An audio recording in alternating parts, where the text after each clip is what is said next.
సంవత్సరాల తరబడి ఎన్ని మందులు వాడినా మీ మోకాల నొప్పులు తగ్గట్లేదా? ప్రాణ పెయిన్ క్లినిక్ లో అత్యాధునిక చికిత్స. ప్రస్తుతం మనతో పాటు ఉన్నారు తిరుమల తిరుపతి దేవస్థానం మాజీ ప్రధాన అర్చకులైనటువంటి రమణ దీక్షితులు గారు.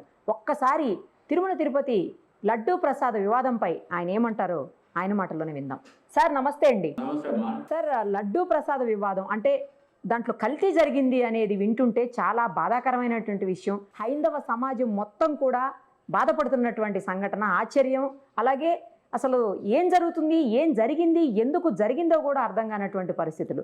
మీరు చాలా సంవత్సరాలు అక్కడ ప్రధాన అర్చకులుగా స్వామివారి దగ్గర చేస్తున్నారు కాబట్టి మీరు చెప్పండి సార్, అసలు అట్లాంటి అవకాశం ఉంటుందా? ఒకవేళ ఉంటే ఎలా జరిగి ఉండొచ్చు? దీనికి పరిష్కారం ఏంటి సార్? భక్తులందరికీ చాలా విచారకరమైన, దుఃఖకరమైన విషయం కూడా. నా పట్టుకు నాకే ఇది చాలా పెద్ద షాక్ లాగా వచ్చింది.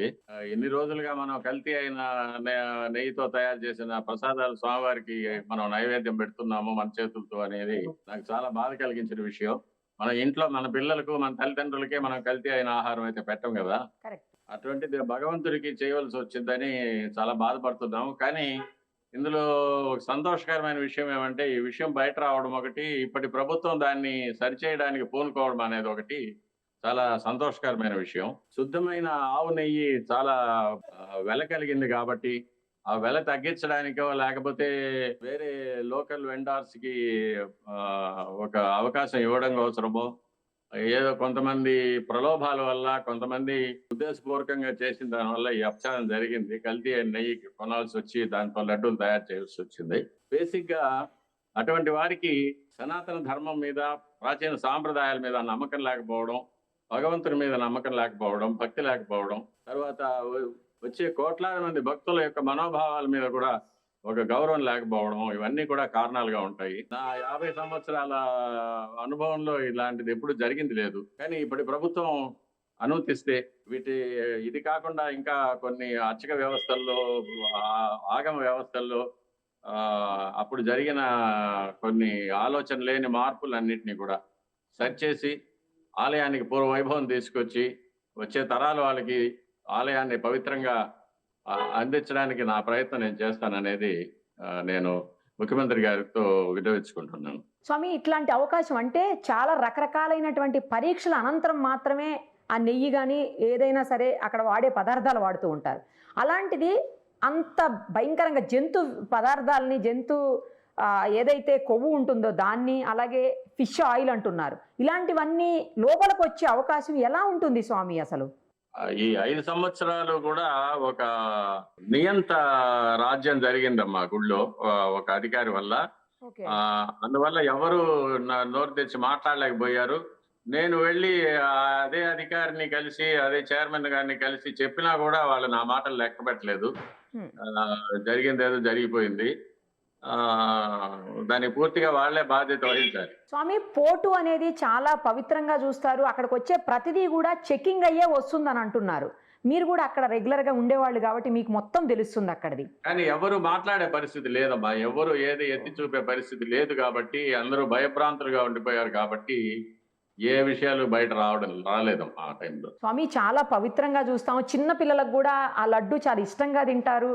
తర్వాత మొత్తం లడ్డు అంతా కూడా తినేస్తుంటారు పిల్లలు కూడాను. స్వామివారికి పెట్టడంతో పాటు చిన్న పిల్లలకు కూడా ఇప్పుడు రకరకాలైన, మనందరం కూడా పవిత్రంగా భావించేటువంటి లడ్డు, కొన్ని కోట్ల మంది అది. పైగా ఇంకోటి వెజిటేరియన్స్ ఉంటారు, వాళ్ళందరికీ కూడా ఈ జంతు కొవ్వు లేకపోతే ఫిష్ ఆయిల్ ఇవన్నీ వెళ్తే అది నాన్ వెజ్ అయిపోయే పరిస్థితులు కూడా ఉంటాయి కదా స్వామి. ఏంటి అన్యాయం, ఏంటి దారుణం అసలు? ఏం చేస్తామా, కలికాలం కొంతమంది ప్రబుద్ధుల వల్ల, కొంతమంది యొక్క ప్రలోభాల వల్ల, అనాశ వల్ల ఇట్లాంటివి జరుగుతూ ఉంటాయి. ఇది స్వామివారి నిర్ణయమో ఏమో, వాళ్ళు ఆ తప్పులు చేసి శిక్షలు అనుభవించడం కోసం ఇట్లాంటి అవకాశాలు వాళ్ళకు ఇస్తున్నారేమో భగవంతుడు అనుకుంటాను.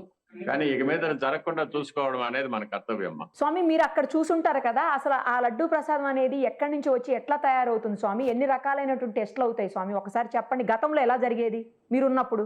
అందులో ఏమి భేదాలు, అందులో ఏమి డిఫరెన్సెస్ లేవమ్మా. మామూలుగా ముందు జరిగినట్టే, ముందు ఎక్కడ చేస్తున్నారు అక్కడే చేస్తున్నారు, ఎక్కడ నైవేద్యం పెడుతున్నామో అక్కడే నైవేద్యం పెడుతున్నాం, ఎక్కడ అమ్ముతున్నారో అక్కడే అమ్ముతున్నారు. కానీ ఈ కల్తీ నెయ్యి వల్ల లడ్డు యొక్క పవిత్రత పోయింది, రుచి పోయింది, వాసన పోయింది. షెల్ఫ్ లైఫ్ పోయింది, నిలవ ఉండడం లేదు. ఇవన్నీ లోపాలు జరగడం వల్ల ఇందులో ఏదో కల్తీ జరిగిందనే అనుమానం చాలా మందికి వచ్చింది. చాలా రోజులుగా ఇది జరుగుతూ ఉంది, కానీ ఇప్పుడు బయటపడింది. దీనికి పరిష్కారం ఏంటి ఒక్కసారి ఫైనల్ గా చెప్పండి స్వామి, పరిష్కార మార్గం ఏంటి దీనికి? పరిష్కారాలు ఆగమ శాస్త్రంలో చూసి ఆగమ పండితులతో మాట్లాడి దీనికి ఏదైనా శుద్ధి కార్యక్రమాలు ఏమైనా చేయాల్సి ఉంటే చేస్తాం. కొన్ని కోట్ల లడ్డూలు ఇప్పటికే రెడీ అయి ఉంటాయి, వాటన్నిటిని కూడా విశ్వసనీయత వాటికి కూడా ఎంతవరకు ఉంటుంది స్వామి? లేదు, కోట్లు ఉండవు. రోజుకి 2 లక్షల లడ్లు అవి తయారు చేస్తారు. అవి కూడా ఈ మధ్య వర్షాల వల్ల జనం తగ్గిపోవడం వల్ల మిగిలిన దేవాలయాలకంతా పంపించేసామా. ఇప్పుడు పెద్దగా లడ్డూలు స్టాక్ ఉండవు. ఓకే, ఇక మీద ఇప్పుడు మళ్ళీ శుద్ధమైన నెయ్యితో తయారు చేస్తాం కాబట్టి ఇక మీద ఎటువంటి ప్రాబ్లం ఉంటుంది. రోజుకి ఎన్ని లడ్డూలు చేస్తారు స్వామి? సుమారుగా 2 లక్షల నుంచి ఎక్కువ చేస్తాం. అప్పుడు డిమాండ్ బట్టి ఓహో. వీకెండ్స్ అయితే ఎక్కువ ఉంటుంది, ఫెస్టివల్స్ అయితే ఎక్కువ ఉంటుంది, ఉమ్. మిగతా రోజు వీక్ డేస్ అయితే కొంచెం తక్కువ డిమాండ్ ఉంటుంది. సీసీ కెమెరాస్ అవన్నీ దాన్ని కూడా ఉంటాయా? నియంత్రించడానికి ఏదో చర్యలు తీసుకుంటూ ఉన్నారు. సీసీ కెమెరాస్ ఉంటాయా స్వామి? లడ్డు తయారు చేసేటప్పుడు ఆ ఇంగ్రీడియంట్స్ అన్ని కలిపేటప్పుడు ఉంటదా సీసీ కెమెరాస్? ఉండకూడదు. మా స్వామివారికి ప్రసాదాలు తయారు చేయడం ఎవరు చూడకూడదు, వాసన చూడకూడదు కూడా. ఓకే, స్వామివారికి నైవేద్యం అయ్యే వరకు. కానీ ఇంత అపవిత్రం అయిపోయిన తర్వాత ఏం చెప్పాలి స్వామి, ఎట్లా చెప్పాలి అసలు? కొన్నిటికి సమాధానాలు చెప్పలేమమ్మా. భక్తులకి చేసే వాటికి సీసీ కెమెరాస్ ఉంటాయా స్వామి? వాటికి కూడా ఉండవా? లేదమ్మా, నేను ఎప్పుడు అటువైపు వెళ్ళలేదు సార్. ఇప్పుడు సరే స్వామి, దీనికి పరిష్కారం ఏంటో ఫైనల్ గా చెప్పేయండి స్వామి, ఎట్లా పరిష్కారం ఏంటి మీ మీ ఉద్దేశం పరిష్కారం అదే, ప్రకారం ఆగమ పరిష్కారం? పండితులతో కలిసి ఆగమ శాస్త్రాన్ని చూసిన తర్వాత దీనికి ఈ అపచారానికి ఎటువంటి శుద్ధి కార్యక్రమం చేయాలనేది మేము నిర్ణయించుకుంటాము. తర్వాత మన భక్తులందరికీ అందరికీ కూడా ఒక విన్నపం ఏమంటే, ఇక మీదట ఇలాంటి తప్పులు జరగకుండా మనం అందరూ కూడా కలిసికట్టుగా ఉండి చూసుకోవాలి. భగవంతుడి సేవలో భాగంగానే ఇది చూసుకోవాలి. Thank you Swami, thank you so much. Suman టీవీలో మీ పర్సనల్ అండ్ బిజినెస్ ప్రమోషన్స్ కోసం కింది నెంబర్కి కాంటాక్ట్ చేయండి.